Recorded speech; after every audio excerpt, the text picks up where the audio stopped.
Hola, queridos amigos, ¿cómo están ustedes? Muy buenos días. Pues hoy toca, y hoy sí nos toca a todos, aunque le tocó otra cosa a mi amigo Carlos, pero muchísimas gracias. Yo sé que... Pero le gustó. ¿Sí le gustó? Sí. Bueno, no, vamos a decir que sí. Yo sé que están viendo el partido de fútbol, entonces, pero está grabado, eso es lo más importante. Bueno, y la verdad, estamos de plácemes porque ya está otro de cuadritos, porque era puros cuadritos menos yo, aquí todos los de cuadritos. Carlos Burgoa, Carlos, ¿cómo estás de salud y de todo lo que te ha pasado en esta vida? Pues aquí saliendo, afortunadamente parece que podré cargar los pastores otra vez en el nacimiento y bueno, pues aquí de vuelta ya. Pues ojalá y de veras, porque no, ojalá, aunque para los pastores todavía falta, ¿no? No, ya está a la vuelta de la esquina. Bien, bueno, está con nosotros Sergio Abarca. ¿Cómo estás, amigo Sergio? Muy bien, pues efectivamente creo que hay cosas importantes como el programa del día de hoy, que es interesante. El partido pasa a segundo nivel y pues gusto de estar ya en esta época decembrina. Y Carlos, pues que te mejores, que todo vaya bien. Y como decíamos al principio, antes de entrar al programa, ¿qué tan importante es lo largo de una sentencia? ¿Qué opinan ustedes? No, pues ahorita vamos a ver, porque de eso sí sabe Pancho. De lo largo, Pancho, ¿cómo estás, amigo? ¿De lo largo o de lo No, yo soy contador, mi querido maestro, yo no soy, esas son cosas de abogados. Y vamos a platicar un poco sobre este rollo en el que ahora ya los delitos fiscales no ameritan una prisión automática o prisión oficiosa. Bueno, la cosa es que no te clavan al tambo cuando tienes una bronca fiscal Claro. de inicio, salvo que el juez determine que hay algunos otros problemas. Eso pues, entiendo que sigue vivo, nos platicará Carlos. Desafortunadamente también ahora el maldito gobierno que tenemos, ¿verdad? Por supuesto, por cierto, una felicitación a nuestros amigos peruanos, les tenemos envidia de la buena. Ahora el gobierno lo vamos a recibir, ¿eh? ¿Es capaz, eh? No. Sí. Después de que está tras el INE con su plan B, que dicen que es de vergüenza, un plan de la vergüenza, ahora van también por el control del Tribunal Federal de Justicia Administrativa. Ahí nuestra amiga Diana Bernal está dándonos por ahí voces de alarma. En el Financiero de hoy también hacen un pequeño análisis, pero también quieren quitarle la autonomía al Tribunal Federal de Justicia Administrativa, ni para dónde hacerse. Pero bueno, aquí vamos a hablar hoy de este triunfo que fue el hecho de que la Suprema Corte dijese que no hay prisión automática por delitos fiscales. Bueno, pues es interesante ver eso, porque recuérdense que el artículo 108, 109 del Código Fiscal de la Federación establece penas económicas y penas corporales. Afortunadamente, y siempre ha sido la cárcel o no cárcel a los evasores fiscales, porque depende, ¿no?, de muchísimas cosas, de que si empiezo a cantar sobre los demás, y que aunque cante con los demás, no sabemos quiénes con quién cantó, pero en fin. Carlos, ¿cómo ves este cambio, amigo? Bueno, llama la atención el trato que se le ha dado. Me voy a ir un poco atrás para terminar con lo que es la sentencia, nuestro tema de hoy. Había dos problemas nacionales y dos problemas internacionales. Digo, hay más, ¿no? Pero los más notorios a nivel internacional era la famosa racionalidad por aquello de la cláusula antielusión, y la segunda, lo del beneficiario controlador, que en cierta forma México adopta con medidas formales, es decir, solamente los avisos. A nivel nacional eran dos los grandes problemas, el mal llamado outsourcing y la venta de facturas. Y este outsourcing, pues ya de alguna manera se le tuvo como que cierto control o ya se modificó, pero lo que jamás se ha modificado es la venta de facturas. Recuerdo en Prodecon, desde que estaba en su titularidad la licenciada Diana, se hizo una propuesta al Congreso de retenciones. Esto pues pasó de largo, nunca se adaptó. Y es curioso cómo de los dos males sigue estando presente el de la venta de facturas. Y sabemos que la venta de facturas no solo es entre particulares, sino también puede ser entre entes de gobierno. Y agavillado ya con esto, pues es el tema que hoy nos toca, que la prisión preventiva en su momento pues ya se ha eliminado, se ha declarado inconstitucional por la acción de inconstitucionalidad que se haya presentado. Y yo recuerdo porque esto surgió todavía antes un poco de la pandemia, en noviembre de 2019. Incluso tuvimos un evento donde estuvo presente el subprocurador en turno, donde estaba gente que en su momento había participado en la Procuraduría. Y bueno, pues todo el mundo estaba muy confiado de que la reforma era constitucional y bueno, al final pues resulta que esto lo quitan, ¿no? Ustedes recordarán el chiste cuando era el momento que allá en Culiacán habían capturado al hijo del Chapo y decían, menos mal que no lo agarraron con una factura falsa porque si no sí le va mal. Y entonces desde ahí se veía en broma cómo le metían tantas ganas a esta cosa de las facturas que al final resultó no ser. Y hoy en día se debilita, me refiero por cuanto a lo que pudiera ser el efecto psicológico de que no hay prisión preventiva y como tal, pues no deja de ser malo, eso es lo más importante anotar, no deja de ser delito, no deja de ser malo, pero no hay prisión preventiva, es decir, no lo van a vivir desde la cárcel, sino que lo pueden litigar pues, desde donde estén, ¿no? Desde luego con las medidas correspondientes, esto para arraigo domiciliario, cualquier otra que se les quiera ocurrir, pero no hay prisión preventiva y ese es el tema que hoy platicaremos. Sí, además sí es importante porque recuerden que en el caso del artículo 108 que estamos hablando, que se hará lo de las penas de defraudación fiscal a partir de 1.932.000 pesos y cachito, si ya empezaban la prisión de 3 meses a 2 años, y que la verdad es que buscando una media, ya eso sí no sé si se podría aplicar, que nos diga Carlos, No, si se podría aplicar la media, ¿no? Eso continúa igual. Más bien la parte es la prisión preventiva oficiosa. Pero por eso, es que aquí tenías prisión y No, lo aplicaban la preventiva oficiosa, o sea, vas para adentro. Porque podrías matar, podrías ser un narcotraficante y no hasta te perdonaba, ¿no? Por dedazo presidencial. Y otra cosa es de que ya tendrías la espada de Democles, o sea, podrían agarrarte, inclusive decir vámonos, y después ya se hacía oficiosa, ¿no?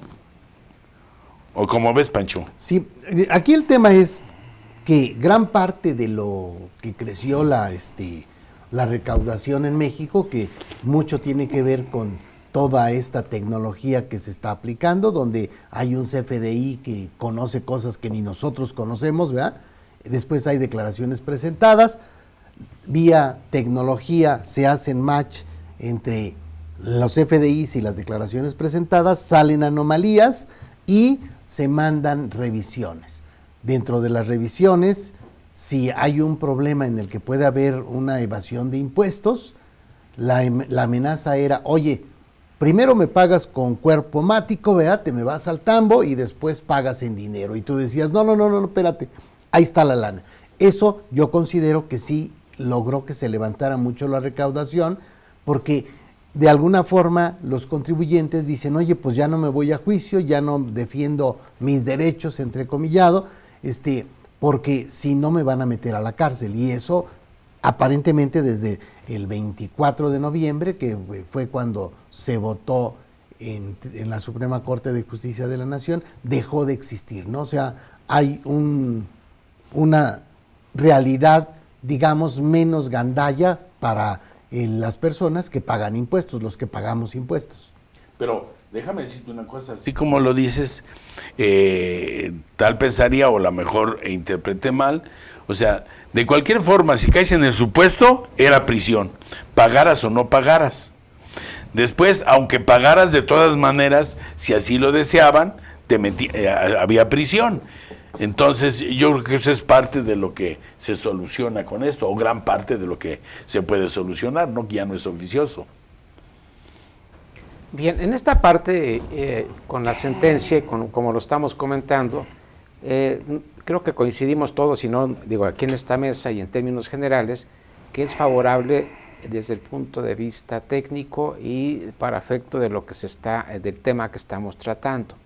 Ahora, Carlos, en esta parte, dime si estoy mal o cómo lo considero, a lo menos la parte que he visto. Aquí tendría que ser importante visualizar la decisión del juez, porque de alguna forma, si entendí bien, pues mucho va en la forma o lo que va a decir el juez en cada caso en particular para efecto de lo que sería la prisión en este caso. Ese sería el punto. Y el otro, entonces, traducido, si lo comparamos en antes y después, en un sentido más directo, ¿cómo lo pudiéramos considerar, Carlos, en este sentido? Bueno, lo que está diciendo la Corte en este documento, que es extremadamente largo, a mí me parece extremadamente largo, 226 páginas. Yo creo que si alguien de ustedes no puede concebir el sueño en la noche, por favor, échele una lectura y a los 2 minutos puede caer rápidamente. Pero lo más importante que señala dentro de lo que está ahí expresado es que va en contra de los principios de la presunción de inocencia, de lo que implica propiamente pues la proporcionalidad sancionadora, ¿no? Que es la que todos conocemos. Y es en ese sentido que el artículo, creo que es el 162 del Código Nacional de Procedimientos Penales, lo anulan. De tal forma que esta es muy importante, con la esencia de la acción de inconstitucionalidad es una anulación total, a diferencia del amparo, que es una anulación parcial solo a quien lo pide. Bajo esta lógica, entonces, me queda claro que cualquiera que pudiera ser acusado por estar haciendo la venta de facturas o lo que corresponde a esta evasión fiscal, no deja de ser un delito, no deja de ser algo malo, pero tiene que, pues, un tanto la confianza de litigarlo fuera de prisión, ¿no? Ahora, ¿cuál es la importancia de esta prisión oficiosa? Bueno, estar dentro o fuera, esa es la diferencia. Y estar dentro o fuera implica una sangría económica para el Estado por tener personas que, pues, de alguna manera pudiera tener, como decimos en México, de oquis, ¿no? Sin necesidad de más. Yo lo único que pienso es, para esto tendríamos que estar llegando verdaderamente a un ilícito verdadero. Y un ilícito verdadero generalmente se da, pues, cuando es, como lo dice el SAT, con medidas agresivas, así como muy evidentes. Mucho se debatió, ustedes recordarán años atrás, con el pago de alimentos, que porque estaba en la ley, antes de 2009 no quedaba muy claro. Ese era un tema de interpretación. Ahí ya no podría ser tan evidente, porque la propia ley me lo está marcando. Entonces, ¿qué está sucediendo ahora? Pues que sí, sigue siendo un punto que se está refiriendo, pero le quitan la prisión preventiva y bajo esa lógica esto ya no es oficioso, que eso es la clave principal. No quiere decir que esté bien, o sea, simple y sencillamente el contribuyente se debe cuidar. Pero, como todo en esta vida, las problemáticas se deben arrancar de raíz. Y si el problema es el delito de la venta de facturas, se puede regular algo, como ya lo preveíamos en el caso de la propuesta de Prodecon, que a la fecha no hay ninguna propuesta. Pero la verdad es que no sé por qué hasta ahorita aparece esa de la Corte, que es algo que siempre por lo menos yo y muchos de los que conozco consideramos que era una forma muy agresiva y que era como el salario del miedo, ¿no? Entonces, es decir, te vas a ir a la cárcel. Obviamente lo que marca el artículo 108 marca de niveles de evasión, que sería, vamos a poner, lo que empieza cerca de los 2 millones. Entonces, para tener 2 millones de evasión, pues tendríamos que ponderarlo al 30% más actualizaciones y recargos para llegar a esta cantidad, ¿no? Entonces, que son cantidades realmente muy considerables. Pero la situación de esos antecedentes que tú estás marcando en esas 100 y tantas fojas o hojas, como le quieren llamar, sí, yo empecé a leerlo y como tú dices, pues me dio sueño. Y no se hubiera echado una dormidita, mi querido maestro. No, porque estaba dormida. Está bien, está bien. Sí, la verdad, ya si se despierta, pues sí. Entonces, es que tú eres abusivo. Entonces, perdón. Sí, entonces, no sé si nuestros amigos legos, como es tu servidor, quisiéramos ver la parte medular de esa decisión. ¿Qué es la parte donde iríamos a esas 100 y tantas fojas? Más o menos nos podrías decir. Generalmente está practicado ya casi al final, y estoy hablando adelante de la página 150, una cosa así, como es de esperarse, pues hasta ahí llega. A veces pienso que es más grande el Quijote o la sentencia, ¿no? Pero bueno, pues ahí se van en tamaños. Yo, por cuanto a forma, ahora sí que sumándome a este comentario chusco, no tienen que ser tan grandes los documentos. Verdaderamente, platicábamos antes de entrar al aire, se tiene la mala idea de que grande es bueno, ¿no? Un coche grande, no sé, todos los que ostentan un reloj grande, o sea, no es cierto.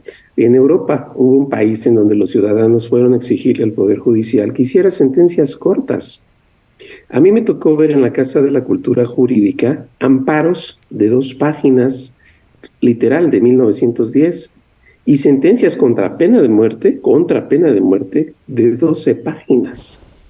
O sea, así se pensó en nuestro país, pero a México le ha gustado la verborrea y ya lo tenemos tan grande. Para los que están interesados en el tema, váyanse al final y ahí aparece. Está este documento muchas veces retórico, en el sentido de que una primera interpretación dice esto, pero una segunda interpretación dice esto, y luego una primera forma de verlo es esto, y otra segunda forma de verlo es esto.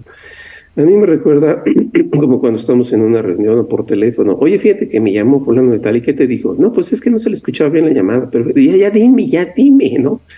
Entonces ahí es donde rápido, lo que dices va contrario a lo que implica estas medidas proporcionales, la presunción de inocencia, y bueno, hacen ver como que es una manera que no tuviera que ser automática, sino que tiene que ser excepcional. Y ahí se agota todo el tema, verdaderamente ahí se agota todo el tema. Quien en la calle lo entienda como que ya no es delito, o como que ya no es grave, o como que ya no está mal, no. Ese no fue el punto que se tocó, que ese es de fondo. La defraudación fiscal sigue siendo un delito grave. Entonces es diferente a la asimilable a la defraudación fiscal. Aquí la diferencia está en el efecto procedimental, cómo se litiga, dentro o fuera, y eso es lo que ya resolvió la Corte. Así de sencillo. Ahora, la forma, digo, ya que sea largo y eso, digo, es el estilo, la forma de cada quien, cuestionable como tú lo comentas, pero a final de cuentas sí llega a la conclusión que estamos comentando. Y aquí, regresando un poco a mi planteamiento inicial, decías defraudación fiscal, procedimiento, me defiendo afuera o adentro, pues afuera, pero aquí el juez pudiera en su caso decirte, oye, defraudador, yo creo que tú puedes estar fuera, o yo considero por X causa que no sé si sea cierta o no cierta, inventada, eso es lo que puede ser cuestionable. Por lo tanto, en tu caso en particular, tienes que estar dentro y lo siento. Ese sería el punto importante. Bueno, a lo menos lo consideré yo así cuando lo estaba yo leyendo. ¿Estoy correcto o lo interpreté mal en este sentido, Carlos? No, muy bien, lo has dicho muy bien, porque lo que implica de esta palabra completa es prisión preventiva oficiosa. Y esa es la palabra importante. Oficiosa es que es de oficio.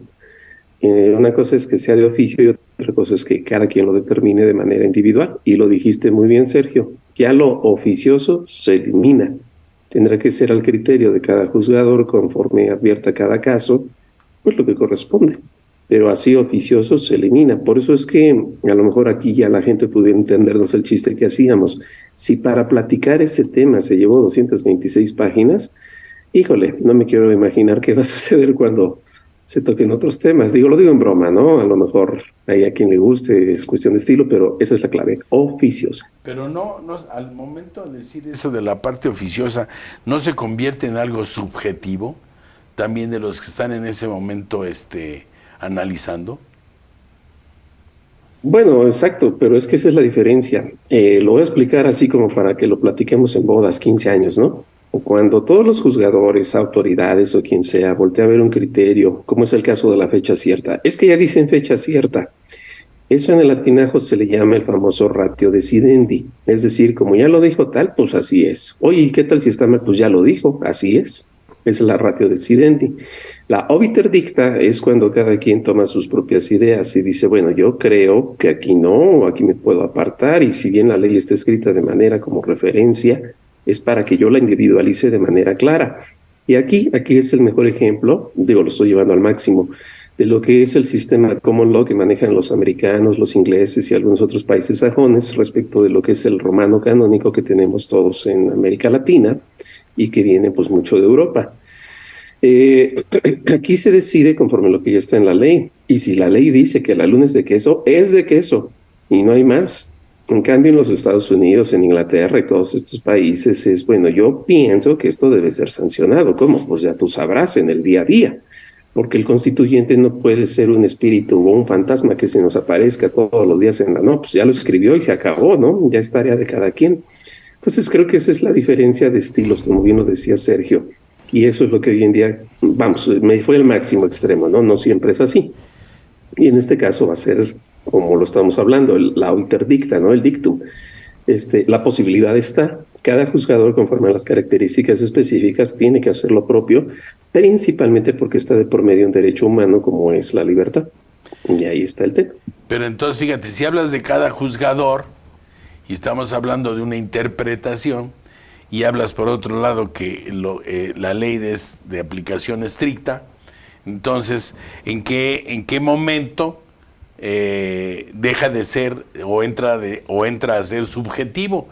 Porque entonces si la ley dice una cosa y varios la pueden interpretar de diferente forma, entonces es ahí donde yo digo que podría ser al amigo el cumplimiento de la ley y al enemigo el estricto cumplimiento de la ley, que son dos cosas muy diferentes. Pero lo dijo un juez, mi querido maestro. O sea, si yo tengo la prisión preventiva, que es una medida cautelar, tendría que entender que la medida cautelar es una restricción temporal. Lo estoy leyendo aquí de este mini glosario que sacaron en un documento para dummies de la Suprema Corte de Justicia de la Nación. Se los comento, algunos lo deben conocer. Se llama Guía para entender lo que está pasando en la Suprema Corte de Justicia, acción de inconstitucionalidad 130 y 136 de 2019. Esto salió de inmediato después de que se había aprobado que hubiese esta prisión, esta medida cautelar, pero oficiosa.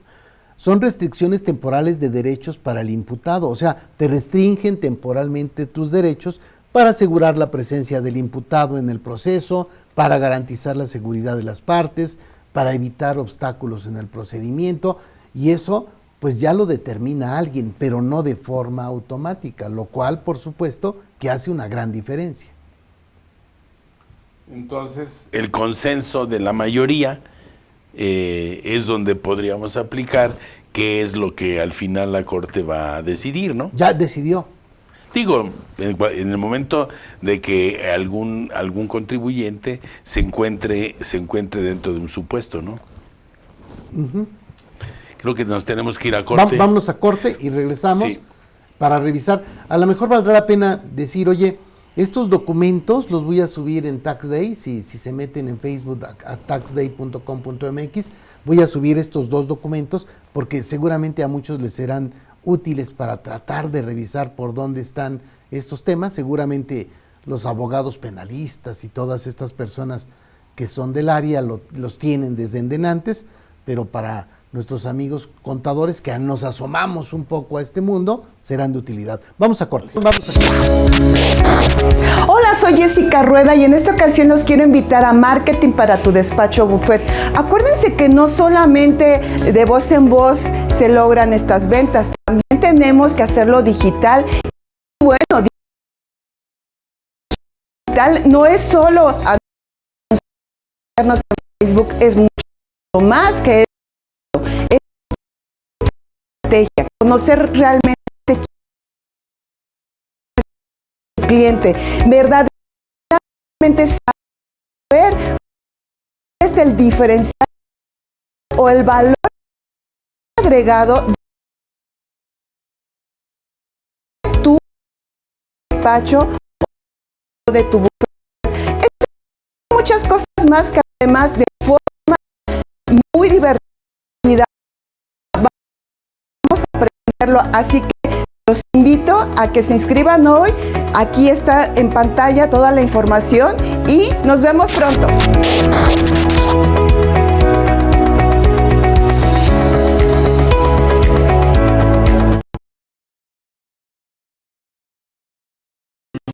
Suscríbete a nuestro canal de YouTube. Solo tienes que ingresar a nuestro canal y dar clic en el botón rojo que está debajo del video con la palabra suscribirse y la campanita.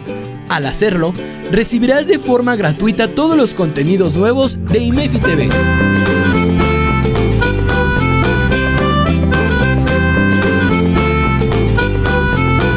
No esperes más y suscríbete. Bien, regresamos del corte. Espero que la información que recibieron ustedes en este corte sea de su interés, sin obviamente olvidar que IMEFI es una institución que se dedica obviamente a la capacitación de la gente interesada en la parte legal fiscal, ¿no? Bien, entonces, en el caso de este documento que nos va a hacer favor de subir a Tax Day, sí, podríamos decir que sería la forma de poder entender mejor los conceptos que están vertidos en esta decisión. Bueno, yo creo que como contadores, para entender en forma general, o sea, no tenemos una formación como para poder interpretar leyes y esto, pero pues sí nos da luz en el camino, ¿no? Sí, es básicamente entender que la prisión preventiva oficiosa ha sido calificada pues, en el sistema interamericano de derechos humanos como una medida contraria a la convención. O sea, digamos, pudiera ser algo inconstitucional, sí. Oye, pero me ayuda mucho en el caso de encontrar a un facturero, porque pareciera que esto está protegiendo a los que venden facturas o a los que compran facturas. Y la realidad es que en este momento cualquier persona que haya tenido operaciones con un proveedor que aparece en el 69B, no sabemos por qué, pudiera ya caer en este supuesto, y si el SAT necesita llegar a una meta, decirle, oye, te me vas al bote y vemos cómo le hacemos para que pagues, y ya te restringen un poco las formas de un Estado de Derecho, ¿no? De un contribuyente común y corriente. Seguramente habrá factureros que esto les ayude, pero bueno, hay un juez siempre que puede decidir sobre ese tema. Bueno, hablamos de facturero, puede ser lo más grave, lo que estaba platicando Carlos ahorita en el intermedio, ¿no? De dónde se toman las decisiones y cómo se toman las decisiones, ¿no? Pero sí ver esta información, ¿no, Sergio? Sí, adelante, Carlos, ¿querías comentar algo? Bueno, digo, nada más poner un ejemplo para que quede claro a todos los que nos ven. Me voy a salir de lo fiscal. Imagínense que ustedes se encuentran en alguna licorería, un Oxxo o cualquiera de estas tiendas que son de alto consumo, que llega alguien queriendo asaltar. Curiosamente está cerca de una patrulla y lo encierra porque lo agarró en flagrancia. Entonces, bajo esa lógica, pues se va sí, tiene que ser juzgado porque no es de inmediato, pero por la flagrancia, pues ya lo pueden detener. Si al final del día resulta que por X motivos que ya no tiene caso platicar, sale, bueno, pues ya salió, ¿no? Y si al contrario entra a prisión, el tiempo que él está detenido le empieza a contabilizar como una manera de, pues, el total de la condena que le corresponda. Eso es la única diferencia de la prisión preventiva oficiosa. En el caso oficioso es porque decían que estos delitos eran graves o eran de tal importancia que los tenían que llevar a ese punto de que todos forzosamente se tenían que ir pues a guardar, y desde ahí les empezaba a contar. Y lo que hoy en día la Corte dijo es no, o sea, no todos, vamos a ver caso por caso. Ahora sí, platicamos en el corte, un facturero dedicado a eso y todas y cada una de sus facturas tienen que ver con una operación inexistente, pues como que cualquiera lo vería como que nada más está haciendo eso, y dejarlo en la calle es que lo siga haciendo, entonces sí conviene guardarlo. Otro que dijera, bueno, es que en sus ratos libres facturaba, pero luego no, pensemos un sindicato en la época de la construcción, cosas así, bueno, pues está nebuloso. Y otro que pobrecito, por no declarar, lo ponen en esos temas, pues ese sí, como que ya la duda es más que evidente de que, a ver, se me hace que así ya fue un mal procedimiento previo de autoridades, y ahí es en donde se tiene que determinar. Digo, la medida existe, no desaparece. Siempre va a ser viable, pero pues aquí lo oficioso es lo que desaparece. Ahora, en este sentido, es importante lo que estamos comentando e interesante también. Como está planteado esto, Carlos, y lo comento aquí, esto sería ya a partir de este momento, o sea, todos los juicios o las circunstancias que tengamos en este proceso ya son aplicables lo que estamos haciendo mención, o únicamente, o está diferido. ¿Esto en qué momento entraría y si ya es de aplicación general en este sentido, Carlos? Mira, la verdad el documento sí es muy largo, los 226 páginas, no tuve oportunidad de leerlo así al 100%, pero la acción de constitucionalidad, platicaba yo, a diferencia del amparo, es que en el amparo la respuesta solo favorece a quien lo solicita, lo dice abiertamente el 78 de la ley de amparo. La acción de constitucionalidad, que tiene su propia ley, que está en el 105 de la Constitución, sí tiene la referencia de que es inmediatamente anulado para todos. Rápido para que lo recuerden. En la época de Vicente Fox, ustedes recordarán que había una exención de gratificaciones para empleados gubernamentales y no así para los particulares. Y fue entonces el procurador en turno, Lozano Gracia, quien promovió la acción de constitucionalidad, haciendo notar de que, oye, pues todos son iguales, ¿no? Sean empleados de gobierno o privados, son empleados. Entonces se logró la acción de constitucionalidad y para todos tuvo que aplicar el mismo rango de exención y no en su totalidad. Entonces lo mismo sucedería ahorita, insisto, a reserva de que esté perdiendo de vista algún punto de este documento tan extenso. De manera inmediata se elimina lo que dice este artículo del Código Nacional de Procedimientos Penales y por lo tanto ya queda a consideración de cada juzgador cuando reciba un asunto determinar lo propio. Sí, mencionaba uno de los ministros de la Corte, perdón por no recordar el nombre, pero decía, oye, todas las personas que ahorita están en el tambo por estar con una prisión preventiva oficiosa no van a salir en forma automática, tendrán que revisar caso por caso, pero los nuevos casos ya les aplica este nuevo criterio. La previsión preventiva oficiosa va en contra de la libertad de las personas y de la presunción de inocencia porque es una medida que se aplica automáticamente, sin tomar en cuenta si la persona imputada es un peligro para el proceso, pruebas o víctimas o si existe otro riesgo, que es lo que se tiene que valorar para que te den prisión preventiva. Y aquí el proyecto dice que es necesario revisar y delimitar los alcances del artículo 19, párrafo segundo de la Constitución. O sea, es de un análisis que tendrían que hacer o que empezarse a hacer con relación a los nuevos juicios, ¿no?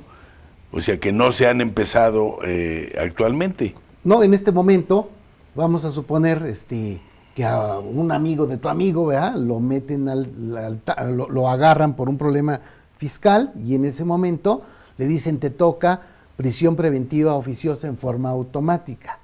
En ese momento ya no aplicaría por el nuevo criterio de la Corte. Entiendo que es así, Carlos, simplemente, o sea, a partir de ese día tendrías esa ventaja. Un día antes te hubieran clavado al tambo, mi querido maestro, bueno, al amigo de tu amigo. Claro. Entonces, vamos a decir que ya está en vigor esa situación ahorita, independientemente de obviamente los que ya empezaron a estar juzgados. Y estos son con relación a todas las auditorías que están por cerrarse, para donde determinan realmente esa evasión, ¿no? Como bien decía Javier, los que ya estuviesen dentro de un juicio o sea, no salen en automático, porque el juzgador tiene que hacer esa revisión. Si ya están dentro se quedan, si lo ameritan, y si no, pues se van, ¿no? Pero sí, lo repito, pues son temas que son a veces bastante largos, no entendería muy bien por qué. Pero bueno, pues de todas formas la idea pues que se busca es tratar de seguir dando importancia al derecho a la libertad, al principio que es de presunción de inocencia y bueno, pues que en pocas palabras que no sea una medida extrema, esa es la clave, que no sea una medida extrema. Entonces vamos a suponer que a mí me determinan unas diferencias y en estricta teoría ya tendría yo que estar dentro de, o estuve dentro de ese sistema, pero yo me fui a Prodecon para estar dentro del procedimiento a donde todo queda hasta que no se decida. Entonces, puede haber uno que haya estado desde antes de este comunicado y que al estar en Prodecon todavía está en pláticas y entonces le puede aplicar lo ya legislado, ¿no? Es que bueno, lo que pasa... Adelante, Sergio. Es que si está en Prodecon y está en ese proceso, digo, todavía no hay nada definido. Entiendo bien como lo estás planteando, y no sé, Carlos, si estás de acuerdo, no hay nada definido todavía para el supuesto que estamos comentando. Creo que son momentos en este sentido. Si vieran ahí que tú te puedes escapar o que eres un peligro para la sociedad, etcétera, sí estarías en el tambo, aunque estés revisando desde adentro tu juicio en Prodecon o todo. Como hizo el planteamiento Jesús, si te determinan diferencias de impuestos, o sea, la pregunta están determinadas. Correcto. ¿De acuerdo? Entonces, sí, pero entonces estás dentro del supuesto. Entonces ahí, al estar en Prodecon, todo se detiene hasta que no exista una última decisión, ¿no? Es a lo que me refiero. Si te determinan las diferencias, puede que haya error de la autoridad, sean menores la cuantía. Al estar en Prodecon es lo que estarías haciendo en el proceso que estás ejerciendo. Entonces, todavía no hay nada definido para llegar a esta parte. Pero bueno, ¿cuál sería tu comentario final en este sentido, Carlos? No, coincido totalmente. Si alguien está con Prodecon, vamos a pensarlo en acuerdo conclusivo de auditoría o simplemente en queja por facultades de gestión. No hay problema penal, o todavía no, porque está precisamente cocinándose lo que va a ser un adeudo. Ahora, si ese adeudo se hizo con medidas delictivas, bueno, entonces ahora sí ya lo pensamos con la otra forma. Pero si es un adeudo por malos cálculos, porque hizo deducciones que no debían, bueno, pues eso lo hace cualquiera, ¿no? Me refiero a que no es un delito, pues es una situación que a lo mejor alguien pasa la ropa de la familia o no sé cuántas cosas hacen, ¿no? En el caso empresarial, pues se dan muchos caprichos así, ¿no? Pero eso no es delito, ¿no?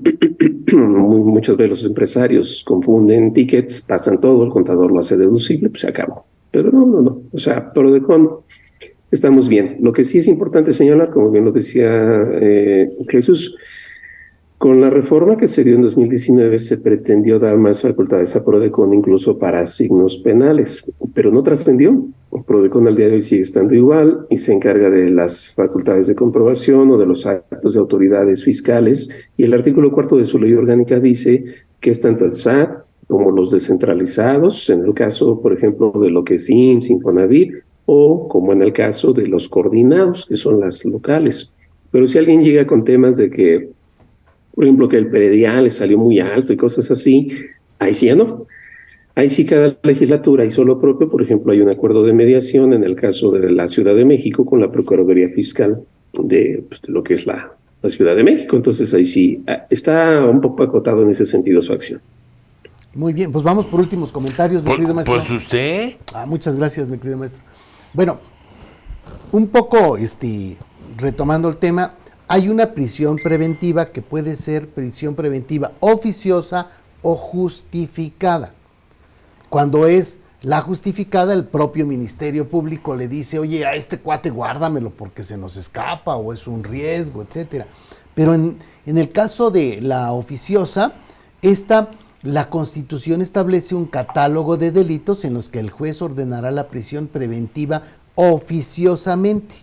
Estos vienen en el artículo 19, segundo párrafo, sin valorar la posibilidad de que la persona imputada se sustraiga de la justicia o que pueda ocasionar una afectación en el proceso, pruebas o daños de las víctimas en forma automática, tambo. Y entonces, aquí lo que se logró, o con este criterio de la Corte, es que dentro de esta lista donde aplica la prisión preventiva oficiosa, es que no se incluyan los delitos fiscales. Eso es una buena noticia para los empresarios, para los contribuyentes en México, porque de lo contrario, pues siempre dices, oye, no inventes, es más fácil ser un delincuente que ser un empresario o alguien que paga impuestos, porque podrías caer en una prisión preventiva oficiosa sin poder defenderte desde afuera. Soy Javier Martínez y me encuentran en TaxDay PLD o en Asesor PLD en redes sociales. Bien. Sergio. Pues bueno, únicamente agradecerles la atención, y tomar estos conceptos que hemos manejado o comentado, que son buenas noticias, es importante, con las limitantes que hemos estado mencionando y la reflexión que habría que hacer en cada caso. A mí me encuentran en fiscosat-2010 @hotmail.com. Adelante. Carlos. Pues bueno, simplemente pues el tema es sencillo. Más bien me queda una duda que espero que la Corte no la resuelva en 250 páginas. ¿Por qué la ropa de frío siempre es de cuadritos? Eso nunca lo he entendido. ¿Por qué siempre está hecho a cuadritos? Entonces yo no tengo frío, ya no siento nada, ¿o qué? Chamarras, todo siempre lo hacen de cuadritos. Algún día lo sabremos. Bien, ¿dónde te localizamos, Carlos? Estoy con mi nombre, Burguato Toledo y Asociados o Burgua Editores. Ahí me pueden encontrar. Bien. Bueno, yo creo que ya todos los que somos legos, salvo Carlos, que podemos ver según lo que hemos estado viendo y que ha platicado mi querido amigo Pancho, es que en esta guía de entender lo que está pasando en la Suprema Corte, realmente sí nos puede dar una situación más apropiada más, para conocer, ¿no? Así como se llama, para dummies, ¿no? O sea, para alguien que no es avesado en el tema, no somos abogados, pero como que más o menos le podemos Sí, es porque entender. ahorita estaba en lo que estás tú leyendo y que nos hiciste favor de pasar aquí, pues es importante porque sí entendemos muchas cosas.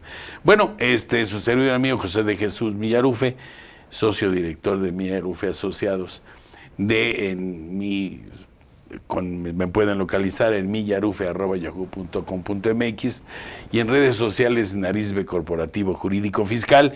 Y bueno, no sé si este va a ser nuestro último programa del año. Sí, Pancho. yo considero que ya nos vemos hasta el próximo 2023, que pinta de la fregada como... Sí, ¿verdad? Como Frida pinta de la fregada. Sí. Está bien. Entonces, bueno, pues yo creo que tomo la voz cantante y les digamos una feliz Navidad. Cuídense, según análisis hay un desplazamiento de la Tierra en esta época del 66% con relación al Sol, entonces por eso es este frío tan extremo. Hay que cuidarse. Recuerden que las nuevas cepas, que sepa de dónde vienen ahora, para que nosotros podamos tener unas fiestas con nuestra familia con salud y que nos veamos el próximo, que nos siga tocando el año que entra, ¿no? Y con salud. Que nos siga tocando y con salud. Muchísimas gracias y obviamente recuerden, nos vemos el próximo año en su programa Debate Fiscal.